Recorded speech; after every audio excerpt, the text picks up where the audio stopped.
Welcome to Ground Up Growth, where we share entrepreneurial insights, business strategies, and personal growth lessons to help listeners build success from the ground up. Welcome back to Ground Up Growth. Today we are continuing our conversation with Nick Newcomb. He's the CEO of StorageMax's, which is the largest self-storage operation in Mississippi. Nick, we're going to talk more about, I want to hear about the pain points of the self-storage industry. I want to hear your 3 worst days in the business. And not to be just Debbie Downer, but I think we hit on this in the first episode, but a lot of people, the general public, think self-storage is throw a metal building up, throw a fence up, and make sure they have your mailing address so that you can get mailbox money for the rest of your life. And we are debunking that as part of this second part of this episode, or second part of this interview. And so tell us a little bit about, tell me your worst day. Worst day. I don't know. You're hitting me. Or let's start. Let's go with the pain points of. You mentioned y'all have done some new developments. Yes. And specifically, you did one where you ran into some headwinds on wetland mitigation credits, and a lot of people don't know what that is. But correct me where I'm wrong here. But if you're looking to develop a piece of real estate that has delineated wetlands on it, where they come in and say, all right, there's wetland grasses, or there's different components to that delineation. But if you're going to develop in the wetlands, then you have to buy what they call mitigation credits from a mitigation bank, which is in the same plane as your wetlands. In the same floodplain. So like if I was going to build right here where we're at, somebody would have a mitigation bank in the Big Black River Basin, and you would have to. And there's a lot that goes into the bank. It's not a physical bank with a flagpole out front. It is, that's just the term they use. But basically, if you're developing wetlands, you have to buy credits to restore wetlands, permanent wetlands in another location. You're trading like acre for acre. So like, hey, I'm going to develop this floodplain. I'm going to impact the wetlands here. And in turn, someone else is going to rebuild it over somebody here. else is going to rebuild it over here, and it's going to be permanent. But you're going to pay me to do that. And the person that has the land that's doing the permanent, we're getting way off from self-storage, but this is interesting. But it's a very integral part. I mean, this right here is all real estate development has to deal with this. Everybody does. It's huge. And so residential. Anyway, the person with the bank sets the price on the credits. So if Nick wants to build on this piece of land, he has to buy those credits. And so, it's all supply and demand driven. And so this property that we were talking about was in the Baton Rouge market, in a very high-end sub-market of Baton Rouge with a lot of active real estate growth, mainly large single-family communities were being built, but a lot of good commercial growth as well. We love the site, but we're working around the wetland mitigation credits and the cost it's adding to the overall job. And our engineer went back to the drawing board, and instead of mitigating the wetlands underneath the whole building, which was a 35,000 square foot slab and 20,000 square foot building, we only built up the driveways, and then the front of the building ended up slab on grade. So we drove 438 55-foot timber piles into the ground, and then did grade beams across those timber piles and set a decking system on top of that. So your first floor ended up, for what most of our properties end up being, is a decking system on the second and third. So we did that on the first floor. It has a crawl space underneath it. Those timber piles are exposed and treated, but it allowed us to have another avenue to not have to deal with those wetlands mitigation credits. All right, the timbers are how long? 45 feet. And what are they, like 12 by 12s? Or They're round, so 12-inch round timbers. Where in the world do you source that? Because I built an off-grid cabin on my farm in the Delta on the Mississippi River, and I bought 28-foot 10 by 10 pressure treated, and I could not find. I had to go to Alabama to get them, and I will not tell you what I paid for them. A 45-foot 12-inch.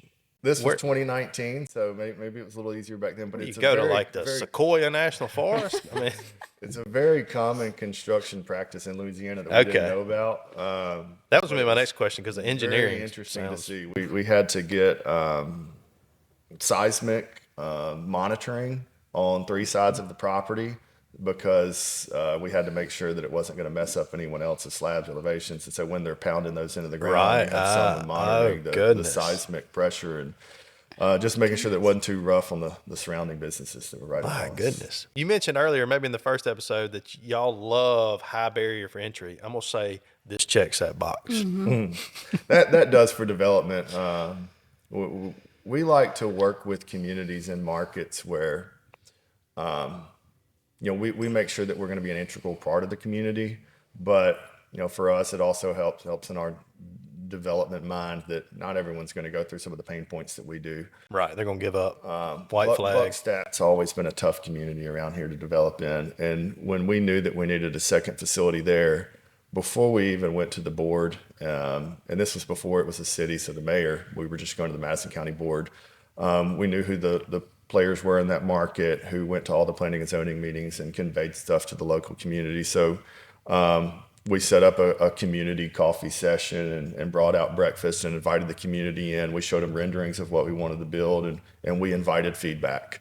So before we even submitted a site plan to the county, we were involving the community and getting feedback, and a lot of pros and cons that came out of that. And we haven't done it since. I don't know if I'll do it again, but You give people a floor to Yeah. to just pie you in the face, they're going to do it. Even though they've got, no, don't get me started on that. I know. Well, I will say, Everybody's got an opinion, but they like to petition with their tears instead of their money. But it ended up working somewhat because we held off the front acre for future development, which we still have for sale if anybody needs 1.1 acres in Gluckstadt across from Germantown High School. there you go. But we knew that the community wanted to set back off the road. They wanted more community-oriented businesses for the frontage on the road, and we believe in that as well.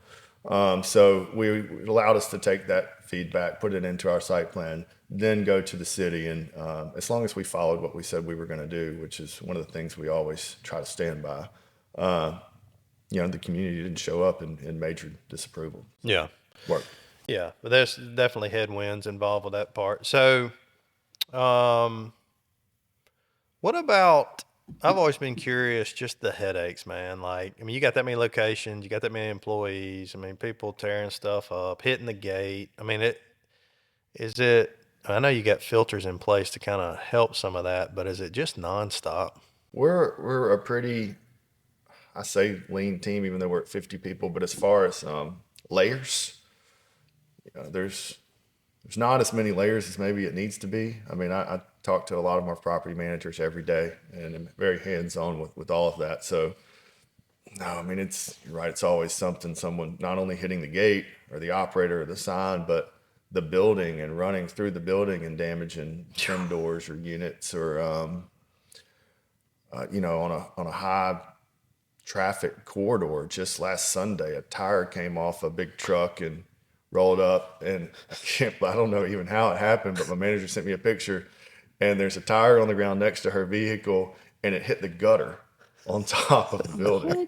It rolled up, it's halfway up the building, then rolled up to the gutter, and then came back down. So it's traveling at a high rate of speed. But yeah, there's a lot of headaches with physical issues. I think the worst ones are when we actually have an issue with customers' property or goods, or maybe one of my team members did something wrong and we have to fix that. And so, one of our taglines is the company that cares. So sometimes it's monetarily, sometimes it's a lot of effort, but we're going to do whatever we can to do right by that customer. Because we're a locally owned and operated business. We're not a publicly traded company where they're a number. They're not, they're customers. So I think those are the worst ones that really weigh on me. Is when we did something wrong and we got to find a way to fix it. Right. Sometimes we didn't do anything wrong. I'll say in Jackson, customers' goods gets water on them. 9 times out of 10, there's a bullet hole in our roof. Right. Yeah. It's we nothing don't know about the bullet hole until someone opens the unit, and it's an easy fix. But we run into that a lot around there. Yeah, I didn't even think about that. I've heard of that before, bullet holes and water leaks, but So with employees and helping them feel we're the company that cares, how do you, from the top down, make sure that they feel that and they implement it in their day-to-day? Is there a system in place for? I don't say there's a system in place for that. It's standing by it. And it's one thing, it's empowering them to get involved in the community and sponsor local baseball and soccer teams and, those little things. But I think when it actually helps is, I'll go back to 2016 or maybe 17 when Baton Rouge had that big flood, sometime around there. We didn't know we were going to be entering the Baton Rouge market, but I had a good friend down there who was in the self-storage auction business, and I knew his community was severely impacted. So we loaded up 2 of our box trucks here at Sam's with all the supplies they said they needed, and we drove down there. We had no stores in Louisiana, but drove down there and unpacked them and just did what we could to help out their community because he was a friend in the business. 3 years later, we opened a store, not quite close enough to be competition, but 8 to 10 miles from him. And he was pretty helpful in helping us enter that market. Today, things happen in Jackson. We have a flood. We have, just when an employee reaches out and had a tenant that had their house burned, we'll do what we can to help that person. And that's what we consider being the company that cares. It's just stepping up when someone else has had a downtime. So yeah, and not expecting anything out of it in return. I think that goes a very, very long way. We have donation units at each of our properties. A ton of times when people move out of storage, they have a few items that are left that they don't need or have any use for, but someone else might. So they can put it in our donation unit. And a lot of times when people have house fires, we'll go around and gather some stuff up, figure out what they need and take it to them. Or a lot of times that's given to local shelters, the Women's Battered Shelter and stuff like that. Man. That's awesome. Yeah, I love that. That's really good. Thinking outside the box. No pun intended. I know it's you're all a metal box. There's nothing that differentiates any self-storage 10 by 10 from another, except for what's outside the box. That's what I was just about to ask. Yeah. You got me wanting to move out of my house into storage mode. You're so involved in the industry, so obviously you see how other businesses operate. Is anyone, as far as like being involved in the community, it feels like a no-brainer, but that's a hard thing to do, and you have to be pretty dedicated to doing that. You do. It takes not only time and dedication, but it takes buy-in from your team. So you were asking about how we get our team to buy in. We look for passionate people whose values align with us. We try to get our managers to get out what we call our grassroots marketing effort. We go visit 25 businesses in our community a month at each property. So small businesses, real estate offices, because they deal with people in the moving process a lot, apartment complexes. But that's not what really gets us into the nitty gritty. And some people just aren't built for that. So it's hard for me to make someone force them to do. They're not going to be good at it when you make them do it. So we look for people that align with their skills. And that kind of goes back to our Christmas charity. I think we try to coat drive and we try to can food drive. And if you don't have buy-in from your team, it doesn't really work. And one of our team members was very passionate about animals and working with Kara. So we decided to do a pet food drive. That was 2015. So this past Christmas, our 10th year to do it for a Christmas charity pet food drive. And we now do it across the company. So every metro that we're in, we pick a local animal shelter to benefit from, and we raise pet food from our customers, give a discount. My managers also do a great job at going out and getting other local businesses to give prizes for our prize pool. So it's a raffle. So we throw in $500 cash and also a month of free storage. But then we probably this year had over 40 prizes from different local businesses. So it encourages the community to bring in food. And this year we raised over 20,000 pounds of pet food for Kara for our Christmas charity. So in talking to other operators around the country, I don't think there's anybody that does it like we do. It's hard. It takes time. And also I think one competitive advantage that we have is how close-knit our facilities are together. A lot of operators are, they're looking at the top 50 MSAs, and they're going to go build one in Arizona, one in Dallas, one in Houston, one in Miami, and you just can't have those systems in place when you do like that. Right, yeah. Until you have scale. Right. Man, that is very cool. I know technology has been a big thing. Tell us about how you're using AI. Not as much as we should, but like I said, we're from Mississippi, so we're slow to adopt. Yeah. If you're using it at all, you might be You're ahead of other you're businesses. ahead of the curve. We launched our chatbot in summer of 21. You can chat with Max on our website, which is my dog. Oh, He's our little company mascot, and he's great. He goes to work a lot. love that. So Max can answer your questions. Right now, we're doing about 1,000 chats a month. 92% of the chats are automated, meaning they don't have to be escalated to a human. So Wow. the person's issue is taken care of on the chat, and it didn't just fall off. A lot of those are simple gate code issues. People forget their gate codes all the time. Need to make a payment, rent an additional unit, or just general self-storage questions about what is climate-controlled storage. More intricate questions are escalated to our call center team. We are looking at AI voice chat and also looking at using it a little bit more for dashboards and data analysis. Yeah. I think there is it's being used a lot in our property management softwares now, as far as instead of pulling up reports, so we have a system where we can just query the reporting dashboard and show me my lowest 3 occupancy stores, and it just kind of pulls up dashboards. So that's being rolled out, and it's coming out fast. So I'm excited about where it's going to take us this year. Yeah, that sounds super efficient. Yeah. I mean, just at a click of a button, you'd be able to just find any gaps you got, or man, that's awesome. What else? There was something else we were going to talk about. Is there any market that you have no interest getting in? I know, like you just said, proximity and kind of being close, but are there any? For one, we buy to hold. We don't buy to flip anything. We definitely don't wholesale.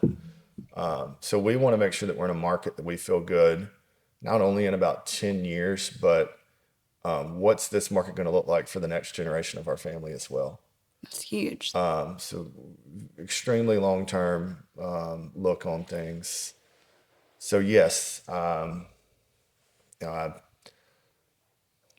don't want to point out any in the metro area, but there's some areas around here that we don't. And then I'd say I really don't want to be in the top 25 downtown MSAs, because the cutthroat competition between the REITs, which is one of the toughest things facing our industry right now.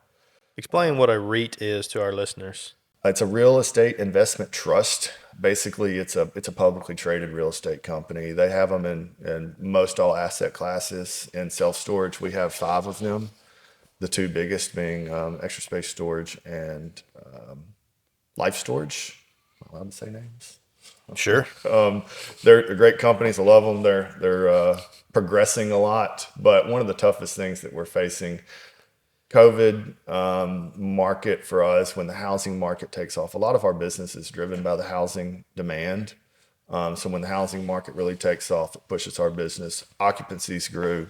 We're able to really grow street rates a lot. And now we're kind of in an inverse market where our rental rates, street rates, are below what our in-place rates are for our current tenants. So someone moves out, you move the same person in, your revenue goes down, is the gist of it. Really? Our replacement rates are below. What has our caused in-place that? rates. It's caused by a few things. One, just lower demand. Our demand has been dropping 20% year over year for about 3 years now. And what is that from, you think? A little bit of housing slowdown and a little bit of discretionary spending pullback. I mean, when people have less money, we're one of the first things that they'll cut. Yeah. They just don't need that storage unit anymore. It's Yeah. stuff that they don't need. They'll go sell it and get a little bit of money. Is that in your 13-year tenure? Have you experienced some, I'd say volatility, but like the cyclicalness of up and down? I mean, or is this kind of like your first? This is my first one. We're typically a pretty sticky market and industry, but we do face big headwinds like this when the market turns, like 2008 to 2012, and then now for the past, I'd say 36 months. And what the REITs are doing to combat that, they spend way more than we can on online ads, but in doing that, is they're capturing the online market by what the industry is referring to as a bait and switch rate methodology. You advertise a rate for a third of what your in-place rates are, knowing that you're only going to rent that to the consumer for 3 months, but you don't advertise that. And then right now, typically, Kind of like Comcast. yeah, I'm sorry. the consumers are getting 3 rate increases within the first year. And by the end of the first year, they're paying more than what they would have paid for an individual mom and pop operator. But the consumer doesn't know that. Right. So we've always prided That ourselves also, on I transparency. mean, once they with figure pricing. that out, that probably, Then they come it to puts us. that, but it also, I mean, it kind of puts a bruise on the industry whenever y'all are over here doing charity drives. It's like, man, we're trying to like stand on doing the right thing and just like caring about the customer. To your point about y'all's tagline, it's like y'all are doing that, and then it's like over here it's a numbers game. It's hard. Hoodwinking the public with a bait and switch. Yeah, There's that could be. I can see where that could be aggravating, because I mean, man, we deal with that in real estate. I mean, I'll say it. I mean, always a there's, bad apple. well, I mean, there's, you got these discount brokerages that are like, they're marketing how cheap their commission is. And I'm like, you're not helping the industry at all. You're sticking a knife to your own throat. And then you're foregoing the marketing and the things you need to do to sell it by trying to sell a cheaper commission. And it's like, you're digging a hole here, So it's like, I think there's headwinds like that. Wholesalers might do similar. Exactly. It's so I mean, every industry has battles with that, I would imagine. But yeah, I could totally see where the REIT would be, because they got so much power because they're so big. What it boils down to is they don't know or care about the consumer. Where we do, we live next to them, we work next to them. That's right. Our team that we have in place. It's amazing how much our team gets to know them. I mean, I go back to a story about 3 years ago when we were at our older corporate office across from one of our facilities, and I see my manager out hugging a crying lady, and I'm walking up to the facility and I want to know what's wrong, and the lady's just crying because she's been there for 12 years and she didn't want to say bye to my manager. What? Yeah, they've gotten to know each other so well. That same manager was featured on a national quarterly newsletter with the Postal Service because she's gotten to know her postal workers so well. Oh, wow. We are his daily stop to go to the bathroom. He gets a cold bottle of water from us, which that bothered me for a while. But you know what? You kind of got to think out of the box and realize that he's talking to so many people along his route. Right. And he's passionate about our brand. Yeah. I need to let him be an advocate for it. Absolutely. Yes. If a bottle of water could get you another customer, how many do you want? Here's a case. Exactly. That is so powerful. Having people that are passionate about your brand, even whether they're a customer or not. I mean, that is a domino effect. Absolutely. What's next for StorageMax? Well, let's see. We close on another in March. It will be our first facility with some flex industrial space, so we're excited about that. We've wanted to be in that market, but it's been hard to make construction costs work the past few years. So What does that look like? So it's like a storage facility plus industrial? Or it's just two small flex buildings on the side. So, but there's a lot of that Gotcha. being built around the nation right now. There's even like office warehouse type stuff? Yeah, office warehouse. You said you're closing on it. Y'all are building it, or you're buying? We're buying existing, so that'll be in March. But what's next? We're going to continue to do well by our customers, grow in the right places at the right times, whether that be new construction or through acquisitions. We're still looking at some surrounding markets. We like to be hands-on with our properties and a 3 to 4 hour drive away if we need to be there. So probably won't branch out too far. But then we're also passionate about what we're building in the RV space at the formerly known as Movie Town in Canton, now the Landing at Movie Town. We're adding a 4.5 acre lake, small clubhouse, a pool, a beach. We'll have it stocked for fishing. We're adding 113 RV pads. We're having more cabins, a bike trail, just Oh my add goodness. amenities that it's never had. So That's awesome. Destination. I think we found another comparable business that we can put along with StorageMax and hopefully continue to grow that brand as well. Awesome. That is awesome. I can't wait to see all that unfold. Yep. Rapids on the Res version 2.0. I like it. I showed Bob a big rendering of a pool of slides that we could get in. It's a full water park. I can't believe what these RV parks are putting in, but It's actually more economical than you would think. Really? It's still a lot of money, but Well, there's nowhere around here doing that. I mean, you got there's not. Geyser Falls or whatever, but no, not a lot of people know about Jellystone and Pelahatchie, but they have Yeah. a pretty neat water park Yeah. out there. It's a really, really neat RV park, and I think it's utilized pretty well by the residents of Rankin County. And people drive from 3 states over to go I there. was about to say, there's nowhere, I've said that for years. There's nowhere to rent a cabin. I ain't Now, gonna- CMU, the water bill at a water park in Canton, I don't want to see. Well, I think these systems are worked out pretty well, where you have your own on-site filtration system and you recycle the water. So we used to be in the car wash business as well. We didn't do it as well as some others around here. We wish we'd have built ground up, but we bought and rehabbed an existing facility. And it's a great business, but there's a lot of stuff that breaks in those tunnels, and you have to constantly reinvest in it. And at the time, we were growing the storage side so well that we didn't have a lot of focus on it. Right. But I learned a lot about reverse osmosis through that business, and it's the way to keep clean water and cycle it on site. Paying forward with the RV park now. So, man, that's incredible. Well, Nick, we really appreciate you coming on. Y'all have got an incredible business. You got that's a legacy business that has got just, man, the care for the customer, the business model, thinking outside the box, forward growth. I think y'all are just whooping it. I think you're doing a very good job. Thank you. Like you're whooping those turkey beards over there. Hey, it won't be long. Won't be long. Won't be long at all. So, all right, Nick, thank you for coming on, man. Yeah, Enjoyed it. Thank you so much. Yeah.